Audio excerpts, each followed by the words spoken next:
नमस्कार मित्रांनो, आपल्या सर्वांचं शेतकरी अपडेट या चॅनलवरती स्वागत आहे। आजच्या विशिष्ट व्हिडिओमध्ये आपण महाराष्ट्राच्या बऱ्याचशा भागामधील बऱ्याचशा जिल्ह्यात हवामानाचा आढावा या व्हिडिओच्या माध्यमातून जाणून घेणार आहोत। तत्पूर्वी तुम्ही चॅनलवरती नवीन आला असाल तर चॅनलला सबस्क्राइब करून बेल नोटिफिकेशनला ऑनवर सेट करा, जेणेकरून महत्त्वाची हवामानाबद्दल माहिती आपल्यापर्यंत दररोजरित्या पोहोचत राहील।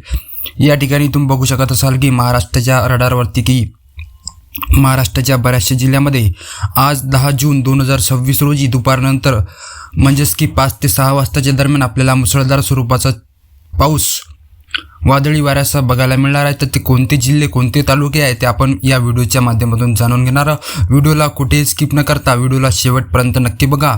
आता आपण या ठिकाणी रडारवरती बघू शकत असाल की पूर्व विदर्भातला जो भाग आहे मित्रांनो, गोंदिया आहे, गडचिरोली आहे, चंद्रपूर आहे, या भागामध्ये दुपारनंतर म्हणजेच की 5 ते 6 वाजताच्या दरम्यान आपल्याला मुसळधार स्वरूपाचा पाऊस बघायला मिळणार आहे वादळी वाऱ्याचा। त्यानंतर इकडं चिखली आहे, ब्रह्मपुरी, गडचिरोली, भंडारा, गोंदिया, वारासावनी, उमरेड, चंद्रपूर, वरोरा या ठिकाणच्या भागामध्ये आपल्याला मुसळधार स्वरूपाचा पाऊस दुपारनंतर बघायला मिळणार आहे। त्यानंतर इकडं नागपूर आहे, काटोल आहे, वर्धा आहे, उमरेड आहे, भंडारा आहे, रोंगा आहे, या ठिकाणच्या प्रदेशामध्ये सुद्धा आपल्याला मुसळधार स्वरूपाचा पाऊस दुपारनंतर बघायला मिळणार आहे। त्यानंतर इकडं आपण पांढरकवडा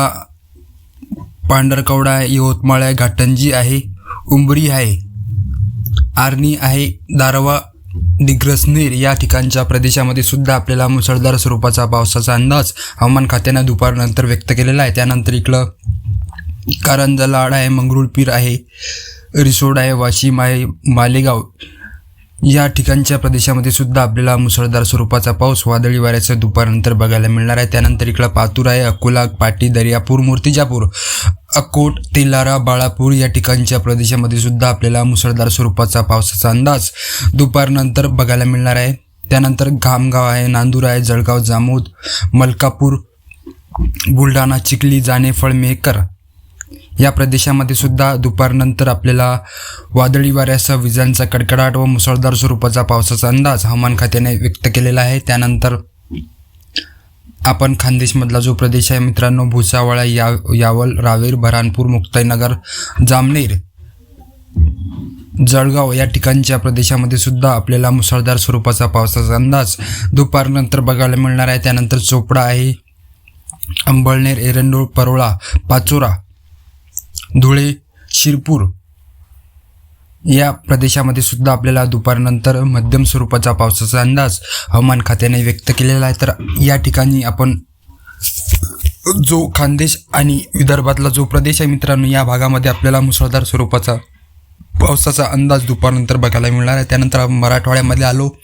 छत्रपती संभाजीनगर, जालना, पैठण, श्रीरामपूर, अहिल्यानगर, जामखेड, बीड, माजलगाव, परळी या प्रदेशामध्ये सुद्धा आपल्याला मुसळधार पावसाचा अंदाज दुपारनंतर बघायला मिळणार आहे। त्यानंतर इकडं परतूर आहे, जालना आहे, जिंतूर आहे, हिंगोली आहे, नांदेड आहे, भोकर आहे, अहमदपूर, देगलूर, उदगीर या प्रदेशामध्ये सुद्धा आपल्याला दुपारनंतर मुसळधार स्वरूपाचा पावसाचा अंदाज 5 ते 6 वाजताच्या दरम्यान आपल्याला बघायला मिळणार आहे। त्यानंतर इकडं लातूर आहे, धाराशिव आहे, बसव कल्याण, नलदुर्ग, कैज, उदगीर, बिदर या प्रदेशामध्ये सुद्धा आपल्याला मुसळधार पावसाचा अंदाज दुपारनंतर बघायला मिळणार आहे। त्यानंतर इंदापूर आहे, बारामती, दौंड, अहिल्यानगर या प्रदेशामध्ये जो पश्चिम महाराष्ट्राचा जो प्रदेश आहे मित्रांनो, पुणे झाला, मुंबई आहे, मुंबई उपनगर या प्रदेशामध्ये आपल्याला मध्यम स्वरूपाचा पावसाचा अंदाज आपल्याला दुपारनंतर बघायला मिळणार आहे। तत्पूर्वी विदर्भ आणि मराठवाडा आणि खानदेश या प्रदेशामध्ये आपल्याला मुसळधार आणि जोरदार वादळी वाऱ्याचा आपल्याला पावसाचा अंदाज व्यक्त केलेला आहे। तर ही होती मित्रांनो आपल्याला 10 जून 2026 रोजीचा दुपारनंतरचा हवामानाचा आढावा। तुम्हाला जर हा व्हिडिओ आवडला असेल तर व्हिडिओला लाईक करा, चॅनलला सबस्क्राईब करून बेल नोटिफिकेशनला ऑनवर सेट करा। धन्यवाद, जय हिंद, जय महाराष्ट्र।